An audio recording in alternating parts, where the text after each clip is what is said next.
chicas, con esta clase vamos a dar inicio a la segunda unidad que se llama inmunidad. Pero antes de hablar de ese tema, vamos a hablar acerca de microorganismos, porque el sistema inmune es, ¿no es cierto?, el sistema que nos defiende de los microorganismos patógenos. Así que la primera parte es saber quiénes nos atacan. Y cuando hablamos de microorganismos patógenos, son una gran cantidad de pequeños seres vivos, de ahí el apelativo, ¿no es cierto?, de micro, generalmente microscópicos, que lo que hacen, ¿no es cierto?, es enfermarnos. Cuando un microorganismo se le da la categoría de patógeno, quiere decir que es capaz de producir una enfermedad. Existen varias categorías de microorganismos. Pueden ser procariontes, que en general son solamente las bacterias. Son los organismos que no tienen el material genético encerrado dentro de una envoltura nuclear. Y luego los demás son todos eucariontes, o sea, son organismos que tienen un núcleo definido y tienen todos los organelos que se pueden identificar en una célula eucariote. Pueden ser unicelulares, como los protozoos, o pueden ser multicelulares, como los hongos. También, ¿no es cierto?, hay una siguiente categoría que vamos a estudiar, que son los virus. Y los virus son problemáticos porque aún no se sabe si son seres vivos o son entidades. Cuando lleguemos a ese punto, vamos a discutir por qué se cree esto y quién tiene la razón. Así que ahí vamos a saber eso. Los microorganismos, ¿no es cierto?, son súper pequeños. Vamos a ver un pequeño video, valga la redundancia, que nos va a mostrar una escala de tamaño, partiendo por los más pequeños, que son los virus. Vayan viendo y asómbrense un poquito.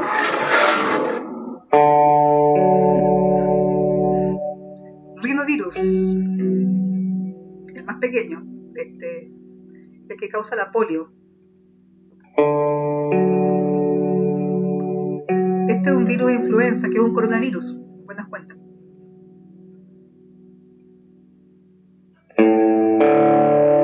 Todavía seguimos con virus, cada vez más grandes. Este es un bacteriófago que infecta bacterias. Seguimos con virus. Fíjate el tamaño. Y ahora recién tenemos una bacteria. Por eso las bacterias se conocieron antes que los virus, porque se pudieron ver en algún momento por el microscopio. Lactobacillus, que viene en los yogures. Escherichia coli nos causa diarrea. Un glóbulo rojo. Capta el tamaño. Acá tenemos, ¿no es cierto?, una célula de piel. Allá va el glóbulo rojo. Un espermatozoide, el más pequeño que una célula de piel. Y ahí lo estamos comparando con otros elementos, como el polen. Una neurona es mucho más grande que una célula de piel y puede ser un tamaño comparable a un óvulo.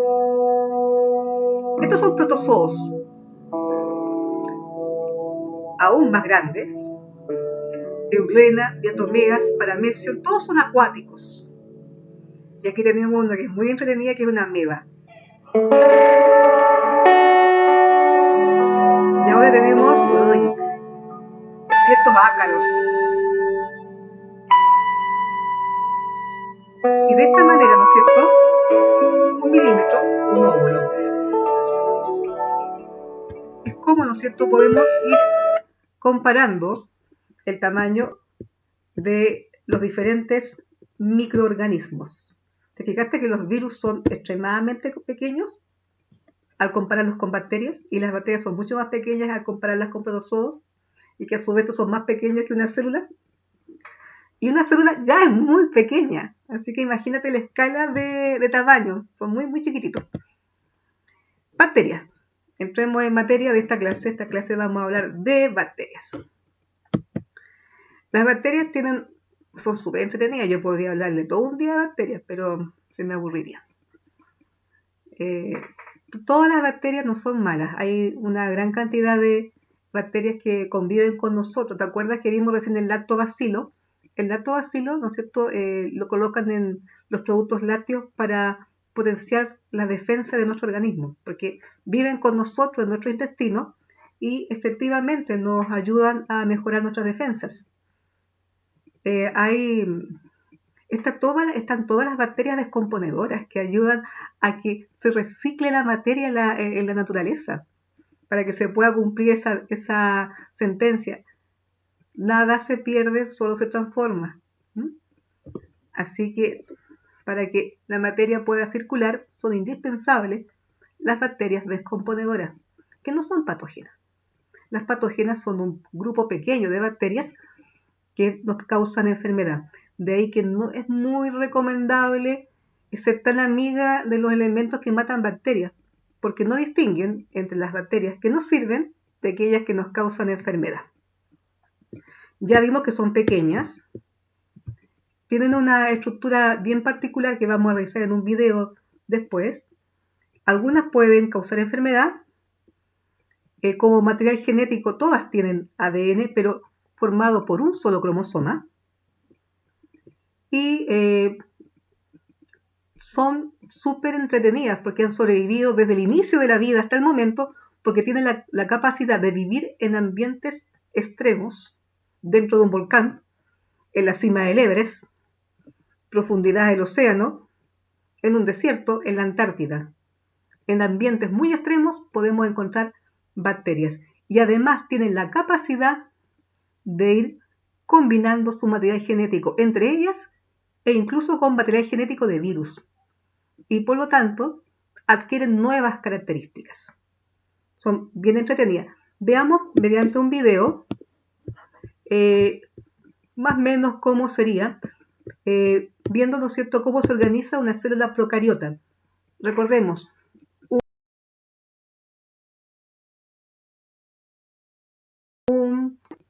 partamos acá. Las células procariotas.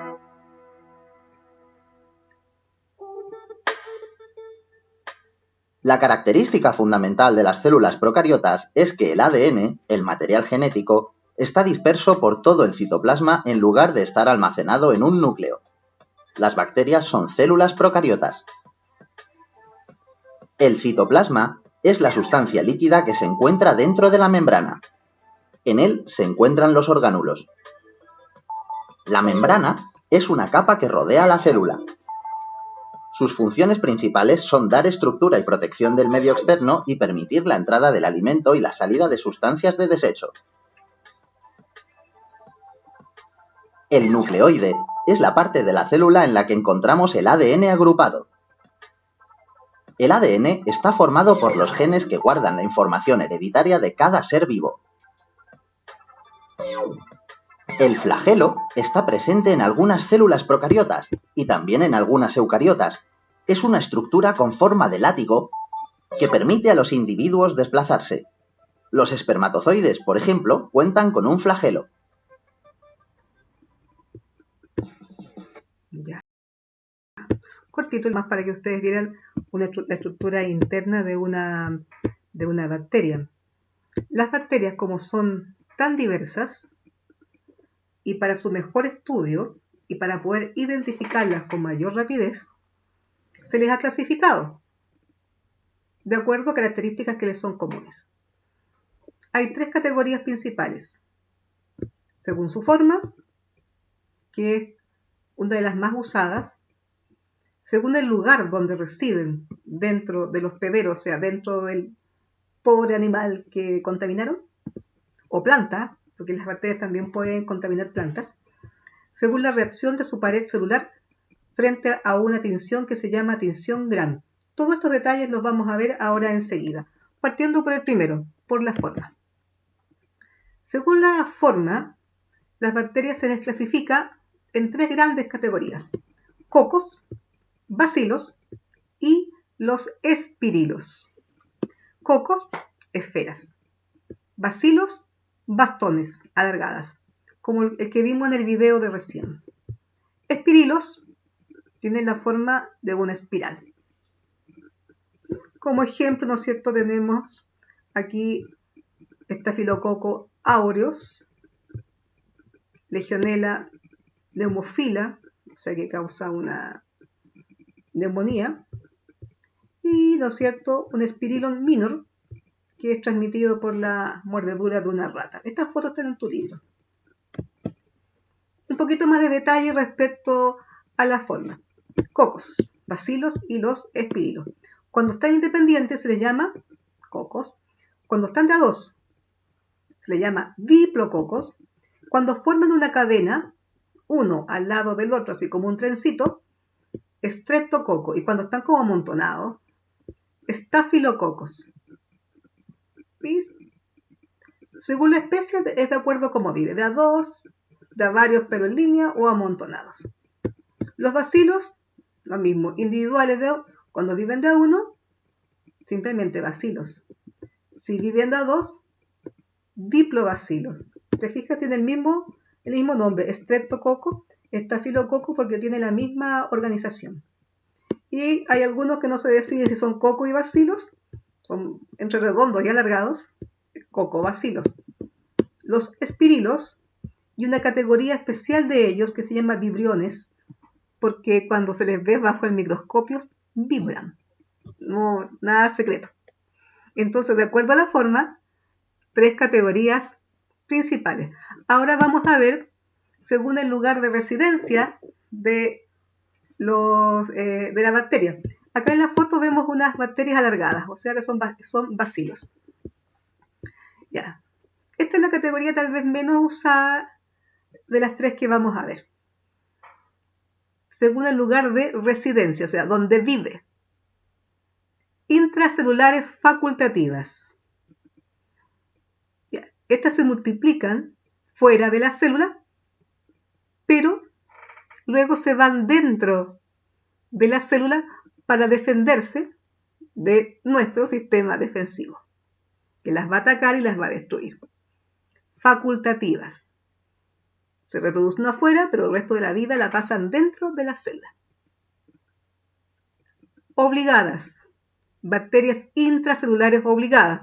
Bueno, toda su vida la viven dentro de una célula. No se pueden multiplicar si están fuera de la célula.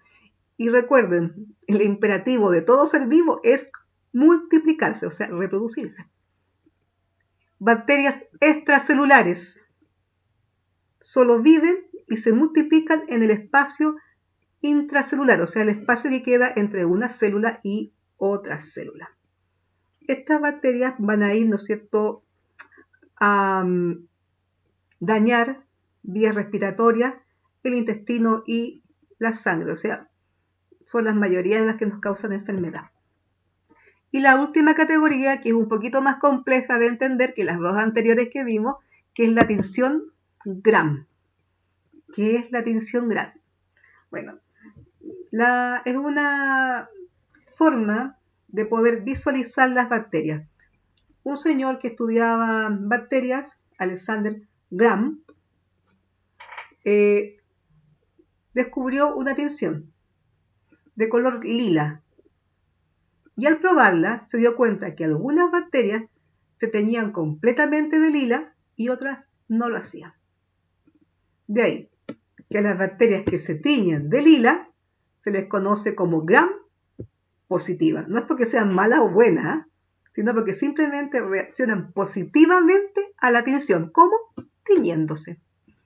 Y por el contrario, aquellas bacterias que no se tiñen con la tinción Gram se les reconoce como Gram negativa. Y te digo, esta es solamente una forma de poder reconocerla, porque hay infecciones causadas por bacterias que son bien complejas y requieren antibióticos muy específicos. Entonces, si estás en ese caso, el médico va a pedir, ¿no es cierto?, al laboratorio que identifique qué bacteria te está enfermando para poder, a partir de esa información, recetar el antibiótico específico para esa bacteria y para que usted pueda recuperar su salud. Ya. ¿Qué hace diferente? ¿Qué hace diferente una bacteria gram positiva de una gram negativa? ¿Por qué algunas se tiñen? ¿Por qué algunas no se tiñen? La respuesta va a estar en su envoltura. Las bacterias tienen varias capas que las envuelven. Como toda célula, tienen una membrana plasmática. Luego, tienen una pared celular y opcionalmente una tercera capa que se llama cápsula. Entonces, ahí, en esas envolturas que están, ¿no es cierto?, rodeando y dando límite a este organismo, es donde está el secreto, si la bacteria va a reaccionar o no va a reaccionar. O sea, si va a ser gram positiva o va a ser gram negativa. Veamos el detalle de eso, antes que me siga poniendo tartamuda. Bueno, después lean esto con calma. Está en su libro. Yo les voy a hacer la explicación fácil. Acá viene. Gram negativa, gram positiva. ¿Alguna diferencia? ¿Notan alguna diferencia entre ambas? Tienen que decirme sí o no. Ya. Efectivamente, no son para nada iguales. Fíjate bien, la gram positiva tiene, en este esquema está representado así, no es que sea de esa forma, es una manera de representarlo para que sea evidente y fácil de identificarlo. Ya. ¿Te fijas? Esto café como barrita, pam, pam, pam, pam, pam, varias hileras, bastante grueso, y acá es delgada. Y esa es la clave de que se pueda teñir. Esa es la clave. Se llama peptidoglicano. Peptidoglucano, dice acá, pero también se puede llamar peptidoglicano, que además está combinado con otro elemento que también tiene un nombre súper simpático, ácido teicoico. No, yo no lo coloqué, yo no lo inventé. Entonces, esta capa que se tiñe con la tintura gram, y por eso es gram positiva, tiene un abundante, ¿no es cierto?, espesor de peptidoglicano o glucano, las dos formas son correctas, y adicionalmente tiene ácido teicoico. Que eso exactamente no importa mucho para esta explicación, pero es la que reacciona a la tintura gram.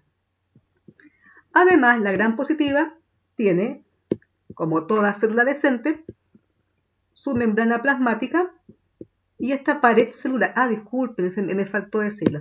Esta es la pared celular. Tiene membrana y pared celular, como toda bacteria decente. Tiene estos dos elementos.